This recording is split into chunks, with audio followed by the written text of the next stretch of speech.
কলকাতা সায়রং এক্সপ্রেসকে স্বাগত জানাতে গিয়ে মুর্শিদাবাদ স্টেশনে বিজেপি তৃণমূলে ধুন্ধুমার। নয়া এক্সপ্রেস ট্রেনকে স্বাগত জানাতে আগে থেকেই মুর্শিদাবাদ স্টেশনে উপস্থিত ছিলেন তৃণমূল ও বিজেপি নেতাকর্মীরা। রবিবার দুপুরে নসিপুর রেলব্রিজ হয়ে মুর্শিদাবাদ স্টেশনে ঢুকে কলকাতা সায়রং এক্সপ্রেস। সেই সময় স্টেশন চত্বরে বচসায় জড়িয়ে পড়েন বিজেপি ও তৃণমূল কর্মীরা। চলে স্লোগান পাল্টা স্লোগান। বিজেপির পক্ষ থেকে স্টেশনে উপস্থিত ছিলেন মুর্শিদাবাদের বিধায়ক গৌরীশঙ্কর ঘোষ, বিজেপির সাংগঠনিক মুর্শিদাবাদ জেলা সভাপতি সৌমেন মণ্ডল সহ বিজেপি নেতৃত্ব। অন্যদিকে তৃণমূলের পক্ষ থেকে সেখানে দেখা যায় মুর্শিদাবাদের সাংসদ আবু তাহের খান, মুর্শিদাবাদ পৌরসভার চেয়ারম্যান ইন্দ্রজিৎ ধরকে। ট্রেন বেরিয়ে যাওয়ার পরেও দুপক্ষের মধ্যে ফের উত্তেজনা ছড়ায়। ভারতবর্ষের প্রধানমন্ত্রী আর রেলমন্ত্রী তাদের দুজনের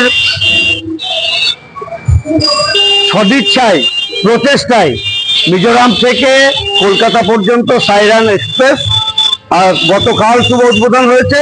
আজকে আমাদের নসিপুর রেল ব্রিজের উপর দিয়ে মুর্শিদাবাদ স্টেশন হয়ে বা মুর্শিদাবাদ জংশন হয়ে কলকাতা পৌঁছাবে। এই ট্রেন সপ্তাহে 3 দিন আসবে আর 3 দিন যাবে।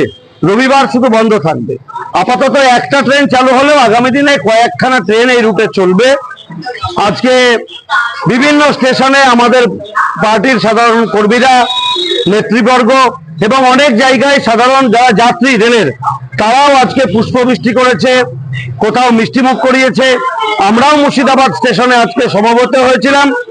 কিন্তু দুর্ভাগ্যের বিষয়, এখানে একজন হ্যান্ডিক্যাপ সাংসদ রয়েছেন যে কোনোদিন লক্ষ্মীমনা উদ্বোধন করেনি, আর একজন চেয়ারম্যান আছে লালবাগের যে জল জীবন মিশনের টাকা, ল্যান্ড জিহাদের টাকা সব ভোগ করে, এনডিবি প্রপার্টির উপর হোটেল ব্যবসা করে, লালবাগের সম্পত্তি বেচে খেয়ে নিল, আর ওরা পরের নামে অভিযোগ সেই একজন চেয়ারম্যান আর চেয়ারম্যানের দাদা মাফিয়া, লালবাগের বড় দুই মাফিয়া, দুই ভাই, যাদেরকে লক্ষ্মীমন উদ্বোধনেও ডাকে না, টোটো উদ্বোধনেও ডাকে না, তারা এসছে রেল উদ্বোধন করবে। গায়ের জোর স্টেশনে এত উত্তেজনা রক্তরক্তি।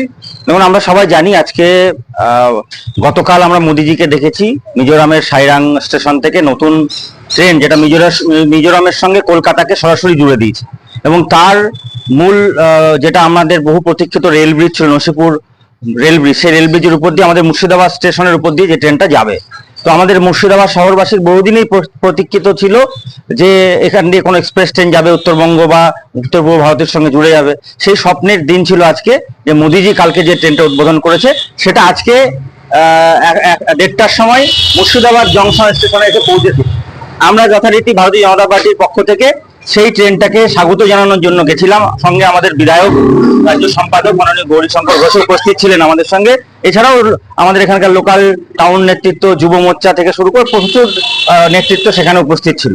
আমরা ওখানে গিয়ে দেখলাম অদ্ভুতভাবে এখানকার এমপি আবু তাহের খান, লোকাল চেয়ারম্যানের ভাই, আরো তৃণমূলের কিছু গুন্ডা বাহিনী নিয়ে তারা সেখানে ট্রেনের ইঞ্জিনকে ঘিরে ধরে আরপিএফ থেকে শুরু করে লোকাল পুলিশ, জিআরপি সবার সামনে বিধায়ককে জোর করে ঠেলে আমাদের কার্যকর্তাদের উপর লাঠি চার্জ করে তাদেরকে ওখানে সংবর্ধনা দিতে দেবেন। এটা অদ্ভুত নোংরামি। এই নোংরামি যদিও তৃণমূল কংগ্রেসের এই নোংরামি বাংলার মানুষ বিগত দিনেও দেখেছে, আজকেও তার নিদর্শন দেখলো যে এই অসভ্য বর্বর একটা রাজনৈতিক দল, তার ক্যাডাররাও অসভ্য বর্বর, তাদের কোনো সামাজিকতা বোধ নেই, কোনো সব রকম ভাবে আমরা দেখলাম যে কিভাবে আমাদের কার্যকর্তাদের উপর অত্যাচার করবে। আমাদের 5-6 জন কার্যকর্তার মাথায় তারা রড দিয়ে আঘাত করেছে। আমরা দেখুন, ছন্দপতন বলতে দেখুন এটা সবাই জানে, একজন বাচ্চা ছেলেও জানে যে রেল দপ্তর সেন্ট্রাল গভর্নমেন্টের, আর তৃণমূল সরকারের